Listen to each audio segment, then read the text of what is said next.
शापित घर। ये शमशान घाट की तरफ जाने वाली सड़क थी। उस घनघोर काली रात में हो रही मूसलाधार बरसात उस रात को बेहद खतरनाक बना रही थी। मूसलाधार बरसात के साथ चल रही तेज आंधी माहौल को मनहूसियत से भर रही थी। उसी वक्त एक लाल रंग की कार में केशव सक्सेना अपनी पत्नी प्रीति और 9 साल की बेटी ईशा के साथ उस सड़क पर तेज रफ्तार में चला जा रहा था।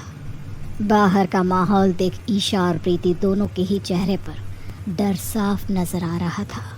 केशव, ये कहाँ घर लिया है तुमने? मुझे लगता है हम गलत रास्ते पर निकल आए हैं। किसी से पूछ क्यों नहीं लेते? तुम्हें लगता है इस आंधी और बरसात में कोई होगा जिससे मैं रास्ता पूछ सकूं? मैंने अपने फोन में चेक किया है। ये देखो, यही रास्ता दिखा रहा है। पापा, वो देखो, वहाँ एक आदमी नजर आ रहा है। उस सड़क पर चलिए ना, हम उससे रास्ता पूछ लेते हैं। केशव कार की स्पीड कम कर लेता है और रोड के साइड में खड़े उस आदमी के पास जाकर अपनी कार रोकता है। उस आदमी का चेहरा दूसरी तरफ था। अरे भाई साहब, ये एड्रेस बताएंगे जरा? ये बंगलो नंबर 13 किस तरफ पड़ेगा? वापस घूम जाओ, ये रास्ता मौत की तरफ जा रहा है। इधर सिर्फ मुर्दे और लाशें ही मिलेंगी।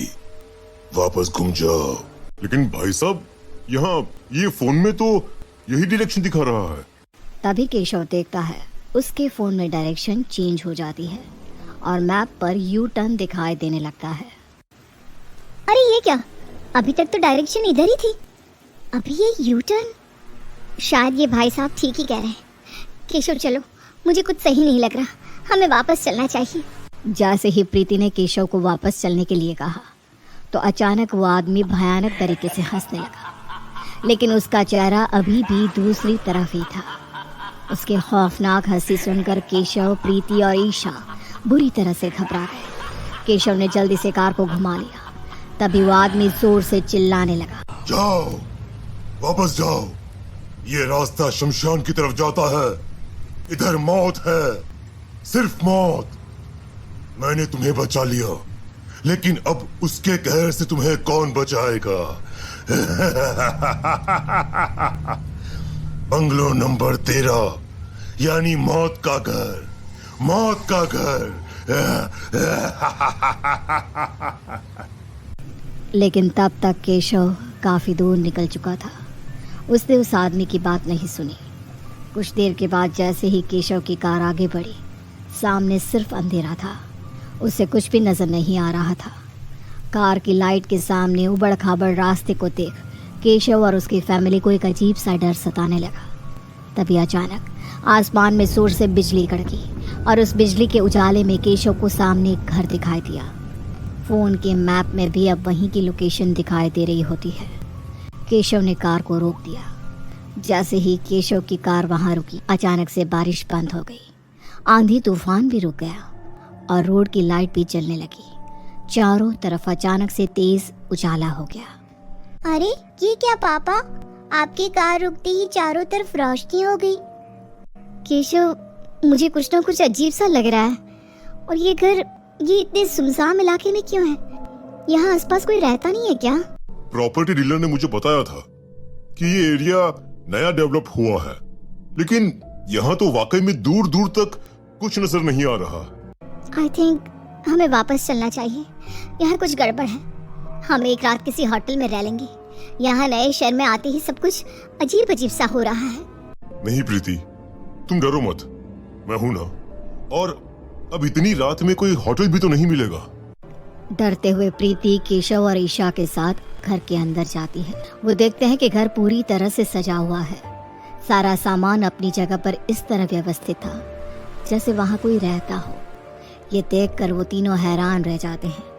तभी वहाँ एक औरत की पायलों की आवाज सुनाई देने लगती है। मम्मा, क्या आपने भी किसी के पायलों की आवाज सुनी? हाँ बेटा, ऐसा लगता है जैसे कोई औरत पायल पहनकर चल रही हो, लेकिन यहाँ तो हम लोगों के अलावा कोई भी नहीं है। अब पायलों की आवाज और ज्यादा तेज हो जाती है। केशव भी अब बुरी तरह घबराने लगा। तभी एक औरत वहां आती है जिसका चेहरा एक लंबे घूंघट से ढका हुआ था। कौन हो तुम? और यहाँ किसने बेचा है तुम्हें? मैं आपकी नौकरानी हूँ मालिक। कितने बरसों से यहाँ अकेले इस घर में किसी के आने का इंतजार कर रही थी। आज इस सुनसान घर में पूरे 100 साल के बाद किसी के कदम पड़े हैं। मेरी खुशी का तो ठिकाना नहीं है। क्या क्या कहा तुमने? 100 साल? लेकिन तुम 100 साल से यहाँ, मेरा मतलब ये क्या कह रही हो तुम? केशव चलो यहाँ से, मुझे बहुत डर लग रहा है। तभी वो औरत अपने चेहरे से घूंघट हटा देती है। उसके जले हुए चेहरे पर कीड़े बिलबिला रहे होते हैं, मांस के लौथड़े निकल निकल कर बाहर आ रहे होते हैं। ये देखकर केशव, प्रीति और ईशा डर से चीखने लगे। उन्होंने जैसे ही वहां से भागने की कोशिश की, तभी अचानक चारों तरफ से कई लोगों के एक साथ बेहद डरावने तरीके से रोने और चीखने की आवाजें आने लगी। इस बंगलो नंबर 13 में एक बार आने के बाद कोई वापस नहीं जा सका। तुम कहीं नहीं जा सकते। ये घर शापित है, इसे मुक्ति चाहिए, और वो मुक्ति तुम तीनों के खून की बलि से मिलेगी। नहीं नहीं नहीं, छोड़ दो हमें, छोड़ दो। हमने तुम्हारा क्या बिगाड़ा है? छोड़ दो हमें। अब वो पूरा घर लाशों से भर जाता है। चारों तरफ घायल और सड़ी हुई लाशें नजर आने लगती है। कौन है ये लोग, और तुम हमसे क्या चाहती हो? ये सब वो लोग हैं जो इस बंगलों में रहना चाहते थे, लेकिन कभी बंगलों के अंदर तक नहीं आए।